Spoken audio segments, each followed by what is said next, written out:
जय हिंद साथियों। स्वागत है आप सभी का आज के अर्ली मॉर्निंग के इस डेली करंट अफेयर्स के सेशन में। तो आज है 24 अगस्त 2025 और आज एक बार फिर से हम लोग चर्चा करने वाले हैं सबसे महत्वपूर्ण करंट अफेयर्स पर, जो कि आपके सभी प्रतियोगी परीक्षाओं के लिए बेहद ही इम्पोर्टेंट रहेगा, बेहद ही उपयोगी रहेगा। तो चलिए बिना देरी के शुरू करते हैं आज के क्लास को और जानते हैं एक एक आर्टिकल को, एक एक न्यूज़ को बहुत ही बेहतरीन तरीके से MCQs के माध्यम से। तो जैसा कि आज का पहला प्रश्न है कुछ इस प्रकार से कि किसने यूरेनस यानी कि अरुण ग्रह का 29वां उपग्रह खोजा है। किसने यूरेनस यानी कि अरुण ग्रह का जो है 29वां उपग्रह खोजा है, तो इसको याद रखना है नासा के जेम्स वेब स्पेस टेलीस्कोप ने। किसने? नासा के जेम्स वेब स्पेस टेलीस्कोप ने इसको खोजा है। देखिए नासा जो है इसके जेम्स वेब टेलीस्कोप जो है इसने यूरेनस यानी कि अरुण ग्रह का 29वां उपग्रह खोजा है। इस खोज की घोषणा नासा ने अगस्त 2025 में किया। इस नए खोजे गए उपग्रह को अस्थायी रूप से S2025 UN नाम दिया गया है। वैज्ञानिकों का अनुमान है कि इसका व्यास केवल 10 किलोमीटर है, जो इसे यूरेनस के सबसे छोटे और धुंधले उपग्रहों में से एक बनाता है। यह खोज 1986 में नासा के वोयेजर 2 मिशन के बाद जो है यूरेनस के पास खोजा गया पहला आंतरिक उपग्रह है। अपने छोटे आकार के कारण यह पहले के अवलोकनों में दिखाई नहीं दिया था। यह खोज साउथ वेस्ट रिसर्च इंस्टीट्यूट के वैज्ञानिकों की एक टीम ने किया है, जिन्होंने जेम्स वेब टेलीस्कोप द्वारा फरवरी 2025 में ली गई तस्वीरों का विश्लेषण किया। इस खोज के साथ यूरेनस के ज्ञात उपग्रहों की कुल संख्या 28 से बढ़कर के 29 हो गई है। इसको आपको याद रखना है। अंतर्राष्ट्रीय खगोलीय संघ की मंजूरी के बाद इसे अस्थायी नाम दिया जाएगा। तो इस न्यूज़ को आपको बहुत अच्छे तरीके से याद रख लेना है। बढ़ते हैं आज के अगले प्रश्न की तरफ। तो आज का अगला प्रश्न है कि नासा ने किसके साथ मिलकर के सूर्य नामक एडवांस्ड AI बनाया है जो सौर तूफानों की भविष्यवाणी करेगा।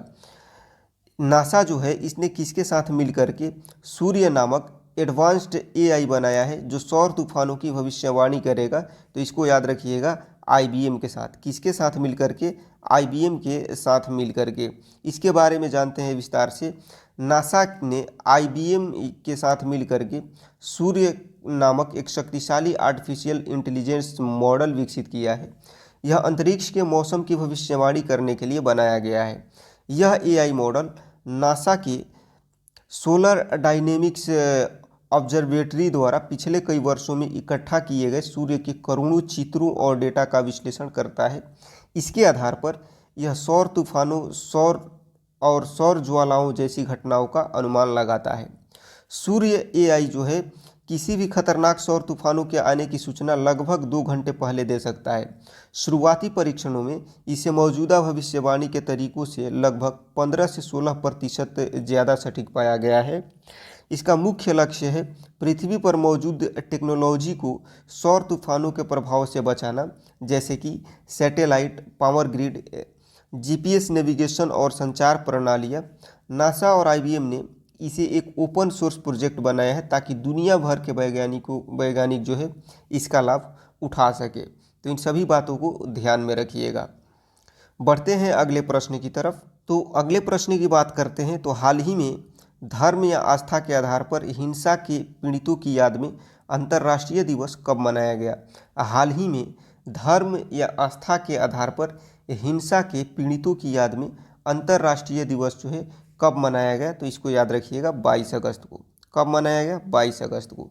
यह दिन जो है उन लोगों को याद करने और समर्थन देने के लिए मनाया जाता है जिन्हें उनके धर्म या विश्वास के कारण हिंसा का शिकार बनाया गया है। इसका उद्देश्य धार्मिक हिंसा और आतंकवाद की कड़ी निंदा करना है।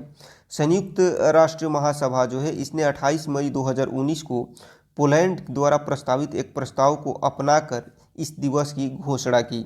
यह पहली बार 2019 में मनाया गया था। इसका मुख्य उद्देश्य दुनिया भर में धर्म के आधार पर हो रही हिंसा और असहिष्णुता के बारे में जागरूकता बढ़ाना है। यह सरकारों को ये याद दिलाता है कि मानवाधिकारों की रक्षा करना, खास करके धार्मिक अल्पसंख्यकों के अधिकारों की, उनकी मुख्य जिम्मेदारी है। यह दिन दुनिया भर में धार्मिक उत्पीड़न के मामलों को उजागर करने का एक अवसर है, जैसे कि चीन में उइगर मुसलमानों पर हो रहे अत्याचार या दक्षिण एशिया में धार्मिक अल्पसंख्यकों के खिलाफ जो हिंसा हो रही है उसके संदर्भ में। तो इन सभी बातों को आपको ध्यान में रखना है। बढ़ते हैं अगले प्रश्न की तरफ। आज का अगला प्रश्न है कि हाल ही में भारत द्वारा पहला पूर्ण डिजिटल साक्षर राज्य किसे घोषित किया गया है। हाल ही में भारत का पहला पूर्ण डिजिटल साक्षर राज्य किसे घोषित किया गया है, इसको याद रखिएगा, केरल को। किसे घोषित किया गया है?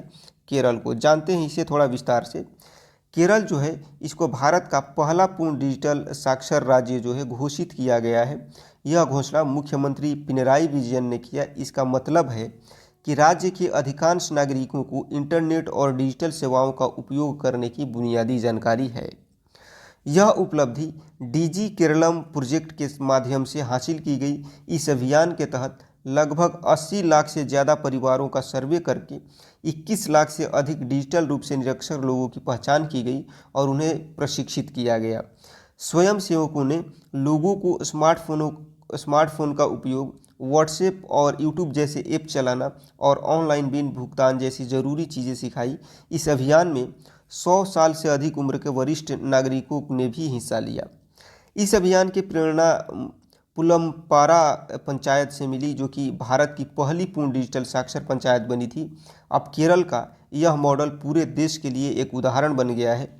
यह केरल के लिए एक ऐतिहासिक उपलब्धि है। इसे पहले 1991 में केरल जो है पूर्ण साक्षरता हासिल करने वाला भी भारत का पहला राज्य बना था।